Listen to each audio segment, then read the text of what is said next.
চলে এসেছি বন্ধুরা আমার নবরাত্রির পুজোর ব্লগ নিয়ে।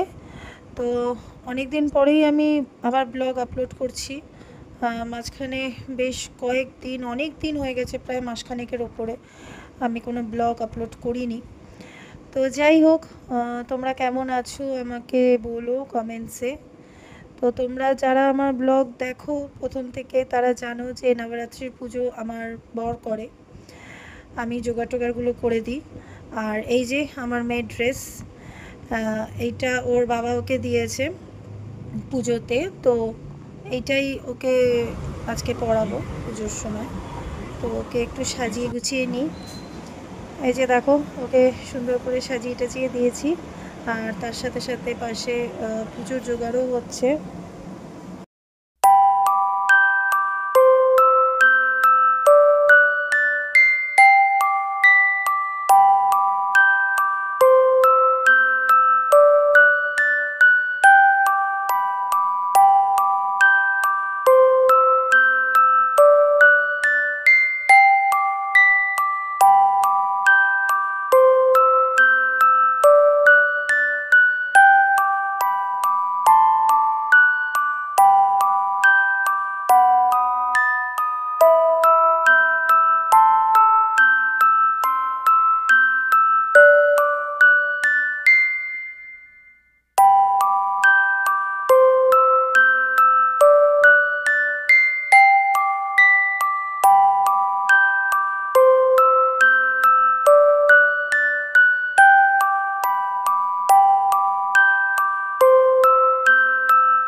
তো এই যে এখানে মায়ের প্রসাদ সাজিয়ে দিয়েছি। আর মায়ের তো পুরি আর মানে লুচি আর সুজি বাঙালিদের যেটা বলে, আমরা যেটা বলি, কিন্তু যেটা ওই পুরি হালুয়া, এই এর সাথে 5 রকম ফল, মিষ্টি, এই হচ্ছে এই দিয়েছি, মাকে নিবেদন করেছি। আর এদিকে জল দিয়েছি।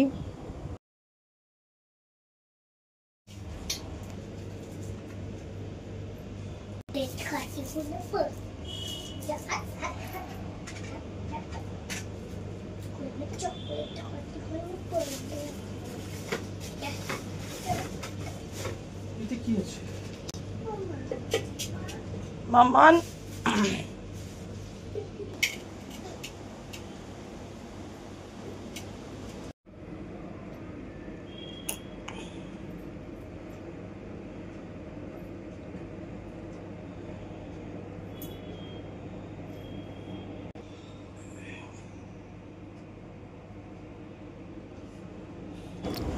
তো এই যে সৌরভ বলেছিল যে ও আসার পরে ও যখন পুজোর সময় আসবে আমার কাছে একটা রিমোট গাড়ি বায়না করেছিল, তো বলেছিল ঠিক আছে ও এলে তারপরে কিনে দেবে। তো সেটাই এখন কিনে নিয়ে এসছে আর মেয়ে তো এটাতে খুব খুশি।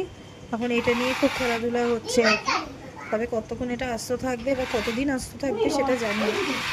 তো যাই হোক, পেয়ে খুব খুশি মেয়েটা।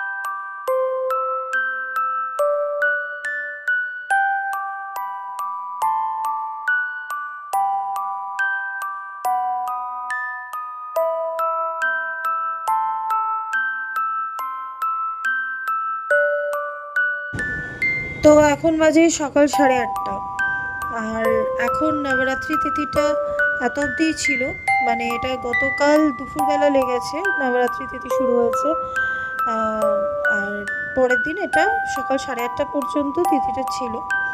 তো এখন এবার সৌরভ এই যে জাগ প্রদীপ আছে এটা শান্ত করে দেবে আর মার ঘর তুলে দেবে। তো আমার এই ব্লগ এত অবধি, আশা করছি তোমাদের আমার এই ব্লগটাও ভালো লেগেছে। যদি ভালো লাগে তাহলে অতি অবশ্যই একটা লাইক করো আর কমেন্টসে জানিও কেমন লাগছে আমার ব্লগ। আর যারা নতুন এসছো আমার চ্যানেলে, প্লিজ আমার চ্যানেলটা সাবস্ক্রাইব করে দিও। সবাই ভালো থেকো, সুস্থ থেকো।